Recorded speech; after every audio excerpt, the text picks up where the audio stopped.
Pernah kepikiran nggak, kenapa ya kok banyak banget orang yang rugi di pasar saham? Padahal kan informasinya ada di mana-mana. Nah, kali ini kita bakal bongkar nih, apa yang bisa kita sebut sebagai arsitektur kegagalan investor. Dan kuncinya, ini yang penting, bukan soal apa yang Anda beli, tapi soal senjata apa yang Anda bawa ke medan perang finansial ini. Oke, kita mulai dari kutipan Warren Buffett yang wah, dalam banget. Pasar saham itu alat untuk memindahkan uang dari orang yang nggak sabaran ke orang yang sabar. Coba deh, direnungin. Ini kan mengubah total cara kita mandang investasi ya. Artinya ini bukan soal jenius-jeniusan milih saham, tapi lebih ke soal kesabaran, soal pola pikir. Nah, inilah senjata yang kita bicarakan tadi. Oke, kita masuk ke kesalahan fatal yang pertama. Punya pikiran kayak seorang penjudi. Ini kejadiannya pas kita ngelihat pasar saham itu bukan sebagai tempat buat analisis, tapi ya kayak meja kasino raksasa. Mentalitas pengen cepet kaya inilah pintu gerbang utama menuju kerugian. Nah, di sini kelihatan banget bedanya. Di satu sisi, ada investor sejati. Senjatanya apa? Analisis. Fokus ke nilai asli perusahaan dan punya strategi jangka panjang. Nah, di sisi lain, ada penjudi. Modalnya apa? Cuma tebak-tebakan, harapan, dan yang paling bahaya dari semuanya, emosi. Nah, emosi inilah yang bikin kita kejebak di roller coaster yang bikin rugi. Pas pasar lagi ijo-ijonya, serakahnya keluar. Giliran pasar merah, paniknya yang ngambil alih.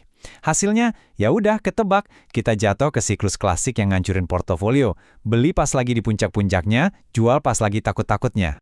Dan ini nih, bagian yang mungkin bikin kaget. Alat yang kita pakai setiap hari, iya aplikasi trading di HP kita, itu seringkali sengaja dirancang buat mancing perilaku judi ini. Tahu kan, kilatan warna hijau merah, notifikasi yang nggak berhenti-berhenti, itu semua sengaja dibuat buat ngebanjirin otak kita sama dopamin. Ujung-ujungnya, kita jadi makin impulsif. Pola pikir penjudi tadi itu akhirnya ngebawa kita ke kesalahan fatal berikutnya. Kita jadi buta sama strategi dan siklus pasar. Banyak banget investor yang mikir pasar itu bakal naik terus lurus ke atas. Padahal, kenyataannya jauh dari itu. Gini, setiap pasar itu pasti ngelewatin 4 fase ini. Nggak ada pengecualian. Investor yang pintar, mereka masuk pas lagi sepi, di fase akumulasi. Sayangnya, kebanyakan dari kita baru ikutan heboh pas masuk fase 3, waktu semua berita lagi rame-ramenya.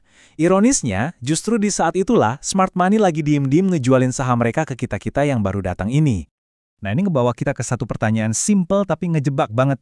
Tahu kapan harus beli itu kan gampang ya, apalagi kalau semua orang lagi teriak beli, beli. Tapi pertanyaannya, Anda punya rencana yang sama jelasnya nggak soal kapan harus jual? Nah, buat kebanyakan orang, jawabannya itu nggak. Tanpa rencana keluar yang pasti, kita itu kayak jebak di antara dua monster. Di satu sisi ada si serakah yang bisikin, tahan dulu, bentar lagi juga naik lagi. Tahu-tahu untungnya hilang. Di sisi lain, ada si keras kepala yang teriak, jangan jual rugi dong, pasti balik modal. Sampai akhirnya kerugian kita makin dalam dan udah nggak bisa diselamatin lagi. Kesalahan pola pikir dan strategi ini jadi makin bahaya lagi kalau digabungin sama alat-alat yang resikonya tinggi. Yuk, kita lihat beberapa pedang bermata dua yang sering banget disalahgunain sama investor. Yang pertama dan paling sering bikin orang tergiur itu leverage. Gampangnya, ini kayak kita pakai uang pinjaman buat memperbesar posisi trading. Kelihatannya keren kan bisa melipat gandakan keuntungan, tapi banyak yang lupa leverage itu juga melipat gandakan kerugian. Kekuatannya sama persis. Biar kebayang ya, misal Anda pakai leverage 10 kali lipat. Kalau pasar gerak 1% aja, tapi ngelawan posisi Anda, modal Anda itu langsung kepotong 10%. Kebayang nggak? Nah, gimana kalau pasarnya gerak 10% lawan Anda? Yau, wassalam. Modal Anda ludes, dilikuidasi, hilang dalam sekejap. Terus ada lagi musuh yang nggak kelihatan, tapi terus-terusan ngerogotin modal, terutama buat trader aktif, biaya transaksi dan pajak. Tiap kali Anda jual atau beli, itu kan ada biayanya. Kelihatannya kecil, tapi kalau dihitung setahun, biaya-biaya ini bisa makan 10-20% dari modal Anda loh. Artinya, Anda harus untung segitu banyaknya cuma buat balik modal doang.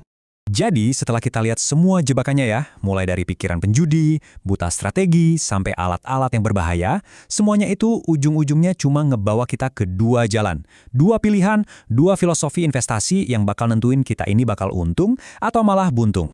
Coba perhatiin deh tabel ini. Disinilah letak perbedaannya. Investor yang rugi itu fokusnya ngejar kecepatan, ngandelin intuisi atau gosip, dan cuma lihat harga saham. Sebaliknya, investor yang menang itu prioritasnya keamanan dan konsistensi.